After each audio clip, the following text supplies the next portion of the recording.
Welcome to the Popish Plot. I'm Nate. I'm Jessica. And I'm Mike. And as part of our Summer of Silliness, I've gone there now. Well, inspired by the tremendous amount of fun that we are all already having with the Leonine papacy, and the fact the Pope is from Chicago, and that in the run-up to the conclave, at least on the internet, the most popular papal candidate was certainly Cardinal Pizzaballa. Leave alone.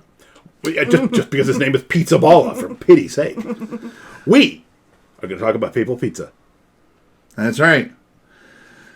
So we started thinking about Papal Pizza, and we were like, well, how do we go about doing this? And just came up with the idea that since the Pope is now from Chicago, that must mean that like Chicago deep dish it should be held in a fairly high esteem among all the pizzas of the world.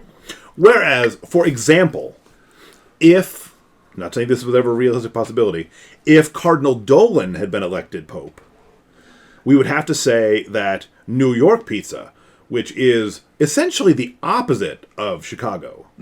Chicago is very thick. New York pizza is exceedingly thin. That would be the official pizza. Chicago has a lot of toppings. New York generally has pepperoni. And grease. Lots and lots of grease. So much grease. You won't need to buy hair product. You should just use the grease off the pizza. Yes. However, then we thought about things like the fact that pizza is officially from Italy, where up until John Paul II, all the popes came from for like 500 years or something. I'm not sure on the dates, but they might be during the time in which pizza was invented.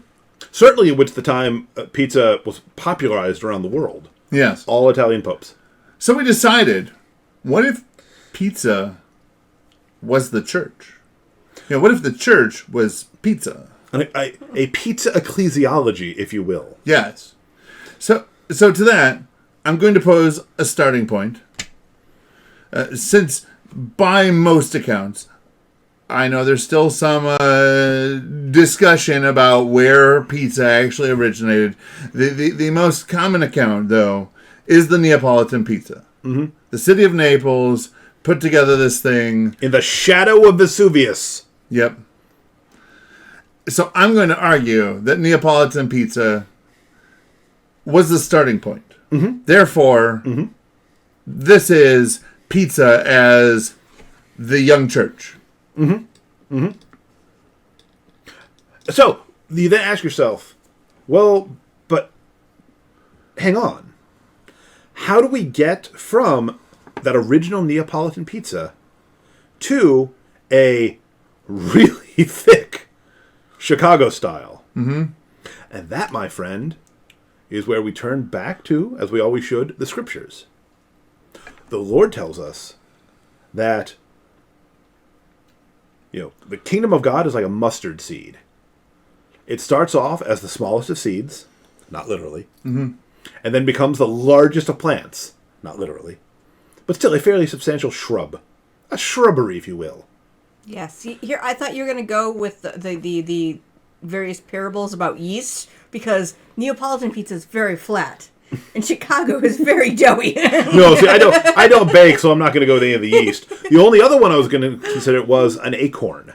Because an acorn is not an oak tree, but an oak tree starts off as an acorn. So if you just see an acorn and you just see an oak tree, it's hard to figure out how these two things are the same. Same thing with Neapolitan pizza and the full glory of Chicago deep dish. It took the development of doctrine. That's right. So you started by adding in more toppings, or different toppings at least. Some more yeast. So you got more. You got more crust. yeast. You get a little bit more crust. Different varieties here and there, and then of course, it travels. The word of God traveled. It went all around the Mediterranean, and then it began branching out from there. St. Thomas reached all the way to India, where he planted Christian communities that persist to this day. The Ethiopian eunuch carried Christianity back to Ethiopia, where there's been an unbroken line of people supposedly protecting the Ark of the Covenant to this day. Christianity eventually spread to where my ancestors were very pasty on the British Isles. And according to island, lore from the British Isles, until the 1st century, when Joseph of Arimathea brought the Holy Grail and chucked it in a well. Yeah, which I'm sure totally happened. But over time, pizza grew and developed, and then, with a group of Italian immigrants coming to America, it came along with them. Of course, at this point, we experienced the Great Schism. Okay. Well, because New York pizza kind of thinks of itself as like the pizza. As much as I am a Midwest supremacist, no one arrives originally in the Midwest. No. First, you got to land on the East Coast and then make your way west. But you've got this little bit of a schism, right? Because the New York pizza says that it's basically the closest thing in the world to that original pizza. Neapolitan pizza is flat. I'm flat. Seems like the same thing. See, I appreciate that we're putting the schism here because I was concerned that the real schism in the argument would be Chicago versus Detroit because they both think they're the original of that style. And given the Pope, I would be on like the Orthodox side because clearly Detroit is better. Well, I have thoughts about this. Why do you have cheese bread and then throw stuff on top? We'll get to them in a little bit. Because you're right. We go from New York pizza, realistically, to some debate. So we'll call it Detroit/Chicago pizza. You've got thin pizzas versus deeper pizzas. And at this point, I would say Chicago is going to be like an Eastern Rite Catholic church. Because it's got all the bling, all the icons, all the gilding, all the smells, all the bells. In its essence, it is the same thing as that Neapolitan pizza. However, because it maintains a long history of diverse tradition, it doesn't look like it from the outside. You're like, this is like somewhat familiar, but they're doing like the liturgy of Saint Gregory and ancient Greek and.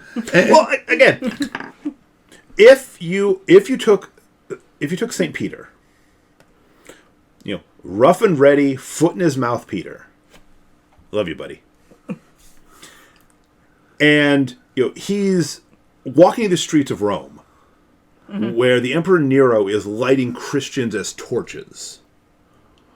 He himself is about to be crucified upside down, and he were to walk into St. Peter's Basilica, he would not recognize it on the ground where he died and he was buried, even though it is. Yes, but like, I don't know, 10 feet up or something? Like, the city keeps going. Yeah, so in the same way. Also, it's a super fancy, nice church that, Yeah, so is in charge of in the same way. The faith is the same, but circumstances have changed.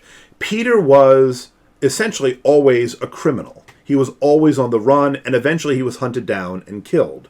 Whereas now, we have the famous phrasing by Cardinal George after the election of Pope Benedict. There's the famous video of him smiling on the loggia because he's looking out at the ruins of Rome asking, where are the successors of Caesar? Because I just helped elect the successor of Peter. So the faith stays the same, but obviously some of the externals change because there have been 20 centuries of development. And now the church is not a small band of hunted men. The church is a worldwide enterprise. There are obviously still places where Christians are savagely persecuted and they have no pizza there. And they suffer from many things, including a lack of pizza. A lack of pizza. I mean, they might have some pizza places in, like, China and stuff, but by and large, the places where you think that, Christians as a whole, not one group against the other, are being persecuted, it's not a pizza place. I am confident that I can find pizza in the larger cities of Nigeria. Now, we get further development because as America grew, that pizza tradition that became so popular in New York moved inland to other places besides the big cities that already had large Catholic and Italian communities. And we got other pizzas. So the question now becomes, what are those other pizzas? I'm going to revise earlier statements I said. The I believe it's Cincinnati, Ohio pizza, where you just take your saltine and some cold tomato paste and put a piece of cheese on it. Calvinism. No. It's like one of those really weird cults, like the Moonies or something. Heaven's Gate. Yeah. Everybody looks at that and says, "Dude, that's not pizza." But the people who really believe in it are like, "No. This is pizza.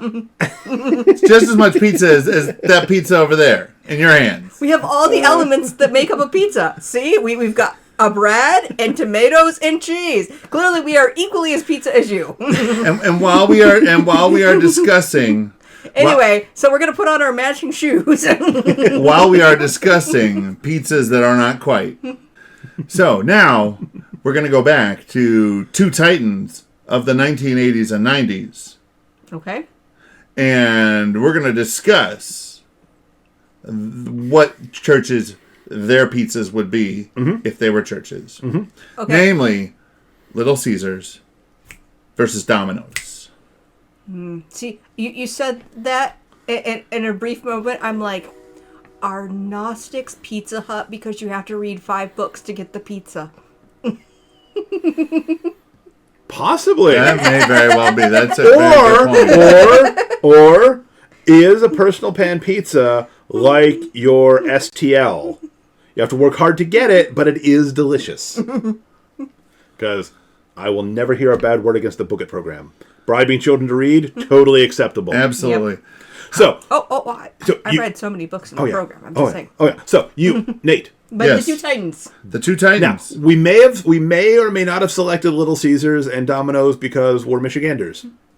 Listen, when we did the Linton thing about trying different local things, and it was like, is there a pizza place that has something in the Midwest that was not from the Detroit metro area? Look, seriously. Look, there are lots of chain pizza places, but historically speaking, if there were 3 that that most everybody in the country knew about, Absolutely. 100%. 2 of them were Little Caesars, 100%.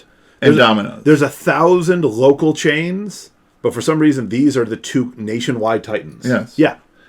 And I'm going to argue that betwixt the 2 of them, one of them is Mormonism, and the other one is Jehovah's Witness. Ooh. These things, okay. These pizzas, they look like a pizza. They sound like a pizza. But if you know really good pizza, and you know these things, you know they're not pizza. But we now have the apology things going. We know the guy who did Domino's was Catholic and seemed like he did a lot of charity work and stuff. The pizzas were just cardboard with cheese. Sorry. Oh no, that's right. You're right. No, he was Catholic. He did a lot of really good things, and we talked about this. Little Caesars was the Mormon / Jehovah's Witnesses. Domino's was the post-conciliar Catholic Church. The Spirit of Vatican II, if you will. Yes, the spirit that not the soul of Vatican II, but the spirit of Vatican II. Yes, is the Domino's pizza, because if you did a felt banner of a picture of a pizza, you would not know the difference in taste of 80s and 90s Domino's. I know they've gotten better. Yeah, I've been told they've gotten better. We're talking about classic Domino's. Modern Domino's is totally fine. You got $2.50 and you need to buy food. No, but Little Caesars, absolutely. You have the appearance of pizza. Mom went to work, left you with $10 to feed you and your little brother and little sister. You can always get a hot and ready. It's super convenient. Domino's in the 1980s and 90s, they were your go-to because they would bring it to you. 30 minutes or less. And you could do 2 pizzas and a tip, $10 out the door. You know, and I know a priest that his mass is like Domino's old delivery. It's 30 minutes or less. Yeah. There's not a moment to waste. No.